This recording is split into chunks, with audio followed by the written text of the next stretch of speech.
But guess what? Not every season is like that. Not every season is going to be a good season of your life. But Paul says, but if you just wait a little bit, there's a future glory. Now, let me give you my testimony. Because if there's one person that knows how to suffer.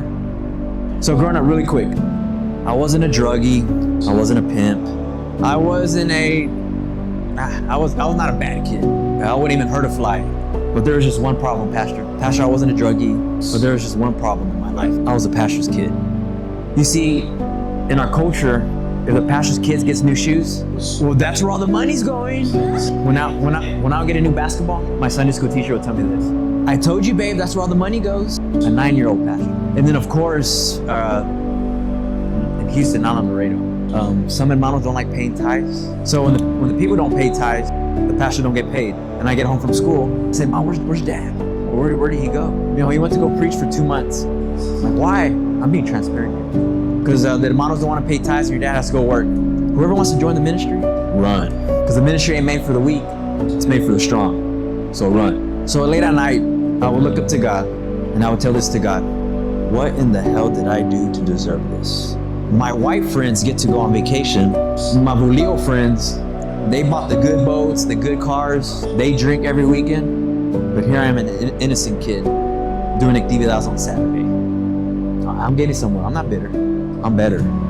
Just be patient. There's a couple of crybabies here. And I'm trying to get you out of it. See, that pain you're feeling today, there's a purpose behind it. So what you're going through, God says, okay, cry if you have to, because where I'm taking you, that crybaby cannot come. So Paul tells the church here in Laredo, if there's one person that suffered, Paul's saying it was me. When I would preach Jesus, they would throw rocks at me. When I was preach Jesus, I would go to jail.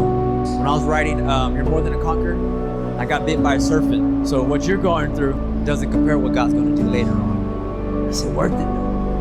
Yes, it is worth it. So everything that you went through, it was preparation. Those secret frustrations, those night seasons where you're smiling on the outside, but on the inside you're dying, it was worth it. Number one, Pastor, why is it worth being a Christian even though I'm going through hell? Even though my family makes fun of me because I speak in tongues. Number one, because God knows your destiny. Because God knows your destiny. So looking back as a pastor's kid, here's the one scripture that everybody uses. Jeremiah 29:11. For I know the plans, right? Yeah, but sometimes those plans hurt. Sometimes those plans like, man, Lord, is it really your plan for me to go through this? So number one, why am I going through this? Because God knows your destiny. But you cannot have a destiny without destruction. Destruction. So everything that I went through as a pastor's kid, today, even though I look like I'm 20, I'm 37, I look back at my life, Pastor, and I say, oh, I get it now. Because you cannot have the promised land if you haven't gone to the wilderness. See, young people, a lot of people say, you have purpose. But the purpose doesn't just come to you. You got to go to the purpose. A child, a baby, he doesn't run first. He walks first. See, this is your years.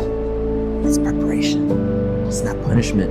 You cannot have oil, or you cannot have what I call oil if you haven't been squeezed by God. You cannot have what I call wine, fresh wine, if you haven't been crushed before. Hermanas, soy diamante. Yeah, but you got to go through hell to become a diamond. Pastor, the diamond is not so much expensive because it's a diamond. It's because of what the diamond went through, ladies. That's why it's expensive. So you tell your neighbor, I'm expensive. Why? Say, why? Because I'm going through hell. Let me say it again. I'm expensive. I'm spiritually bougie. Spiritually bougie, that's a Gen Z thing, you guys. Soy fresa. I know, Laredo, this is popular. I'll say it. Why? Because I'm going through hell. I'm going through fire. I'm being crushed by people, but I'm like Joseph. You intended to harm me, but I'm turning it around for my good. Paul says, hey, but what you're going through, nothing compares to what God's going to do in the future. So people at church always tell me, Pastor, why are you so mature? Only the hell that I've been through. How come you don't panic? Because I've been here before. Pastor, how come you don't panic in the storms of life? Because I know who's in my boat. I've done this before. I've gone through this. I know how to make good chicken. Before you see my glory, let me tell you my story. Am I making sense? You're going somewhere with God. You have a destiny. what you're going, and nothing compares to what's ahead. So number one, if you're going through hell, congratulations. You're going somewhere. So God knows your destiny. God knows where He's taking you. So that's why we say He's the Alpha and the Omega, the beginning and the end, the author and the finisher.